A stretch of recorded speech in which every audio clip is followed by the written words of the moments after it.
I would say that once you see what we've presented here in the Spawn movie, that because it isn't a true literal translation of the comic book, that there is the chance that it could actually create, a division within the audience. I could say the same thing about the animation, which is a hard R. And so again, it's as far away. I've had people come up to me and go, "Oh, after seeing the animation, I won't even touch a PG-13 movie." And so you've already started to create a division. Again, the only thing I can do is that because you do have different audiences, what you have to do again is not only play to the strengths of the different mediums you're in, but you have to play to the strength of the audience. You have to know who your audience is. And so, given that we all wanted to make a PG-13 movie, we knew who was going to go to a PG-13 movie. It was going to be this certain audience, and we had to then make something that would be palatable to that audience. If they had said to me, "Todd, there's going to be nobody under the age of 35 seeing the Spawn movie, you've got a completely different movie that you're now watching." Or if they said, "Todd, we're going to try and target this to the ages of 5 to 9, you're going to see another completely different movie." So what we wanted to do was to say, within the parameters, within the box of PG-13, how far can we push it in terms of some of the ideas? And like I said, just the theme itself, let's go back to the original pitch. Although I'm just trying to make a point because, again, Spawn was a number one property and Hollywood came to me. But what am I supposed to do? I'm going into a room. You got a bunch of stuffy shirts, and you sit there and you go, "Okay, you guys are the movie makers, and I've got a great movie idea. Now get this, folks. Get this. It's a guy from the pit of hell that deals with Satan, and we want to make it palatable, PG-13, so we can send it to the masses.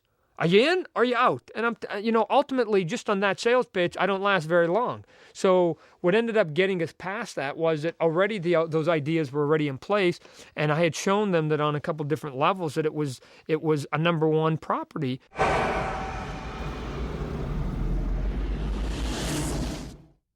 Early on, I kind of set 4 pillars on like where's the public, and I set down toys.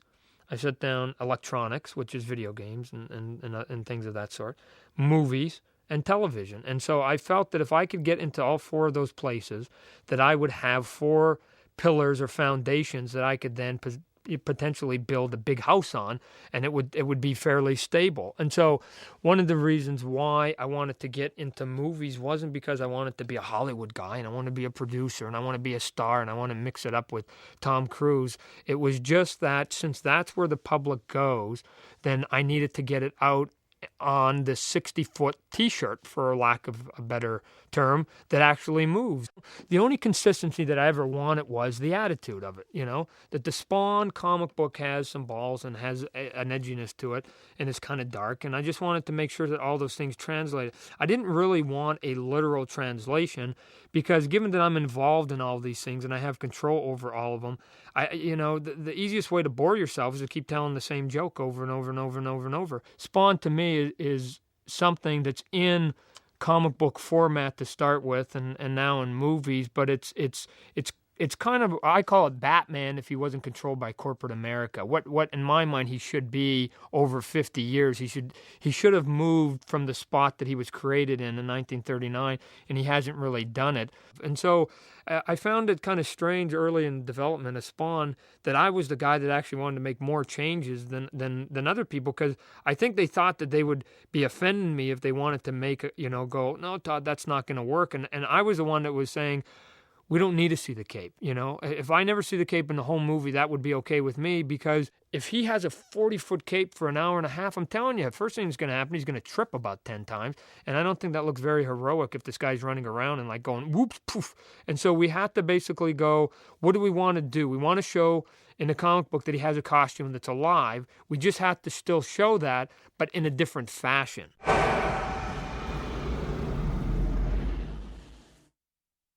A lot of what Spawn does is me placing myself in his shoes going, what would I do if all of this happened to me and I also had superpowers, ran around with tight underwear and punched people in the face, that are the superhero kind of theme. So it's more of, can I get back to my wife? Can I lead a normal life? What good are these powers? Why am I here? But you have to answer the meaning of life, if you will, in the context of a fantastic world. So you go, Why am I here, God? Bazooka fight. Why am I here, God? Dinosaurs. Why am I here? Alien invasion. And so you just have to kind of take those things that people, kind of get off on in terms of action movies or sci-fi movies, and see if you can't present ideals that are a little bit broader than that. So given that I draw from my life, it is not by accident that the character Al Simmons is named after a real man named Al Simmons. He's a guy I went to college with when I went to university playing Pac-10 baseball. He was my roommate, second base. I was center field. And he's a black man. And you see at the beginning of this movie that Al Simmons is a black man. Given that I was in comic books, that, again, when you have Superman, you got to have your Lex Luthor. When you have Batman, you have to have your Joker. And when you have the Fantastic Four, you have to have your Doctor Doom. That, to me, that when I was thinking of the bad guy, the biggest bad guy is the guy downstairs. It literally, on some levels, is as simple as that. That I think most of us would agree that, the guy from hell is probably as big a bad guy as there will ever be. And that if someday, and I'm not saying he will, but if someday my guy Spawn can break this curse that he's been, now afforded, that ultimately won't he become the greatest hero of all time if he kind of defeated the devil? Because I can ultimately say Superman and Batman have never done it, and on some levels even God himself has never done it. So if this man can somehow have his soul stripped from him and his humanity and everything that he holds near and dear taken from him, and somehow find a way to get that all back, then to me he'll be the greatest hero ever. I'm not saying he will, because he is a flawed man, and he was picked for a reason, and he has this wiring in him that we each have, and depending on the buttons that are pushed and what sequence, he could also be the greatest warrior that hell will ever have, and will become just like Genghis Khan.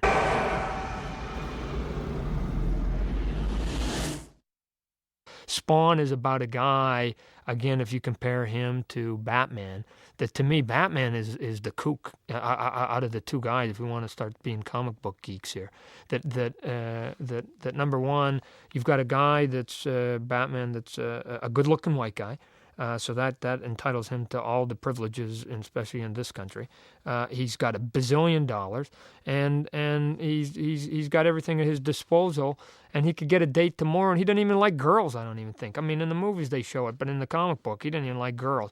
And then you've got Spawn, that's this freak that has no money, no identity, no life now, and all he's trying to do is get back to the woman that he loves. And so, on some level, Batman is the kookier of the two guys in terms of just like what's normal in terms of relationship, because most of us want to hang around people who we can get something back from, where he just wants to hang around in a cave and be a giant bat and whatever, have a butler serve him. But, again, that's living in a mansion and being pious, and there's a lot of people here in Hollywood that like that too, because to them that's success. The reason I made him black wasn't for any big reason or anything that I wanted to draw any attention to it. It's just that when you're creating a new character, you have to put levels of interest in there. And so what I wasn't concerned with was blatant racism. That's too easy. You get a skinhead and he sees a black man, he hates him. Okay, that's easy. It was more of I saw with my own two eyes that living with a black man, that both of us literally came from the same neighborhood, had the same parents, they worked at the same place, we had the same economical background. Everything was the same about it except for the pigmentation color of our skin. And people would say little side things to them. The people that you go, that was racist, and they go, I'm not a racist or a bigot. I mean, ultimately, folks, we all are. We all have something that we will paint with a broad stroke. For me, it's corporate America. So, again, I try to think that I treat people fairly, except for if you work for the government, then I got a problem with you. But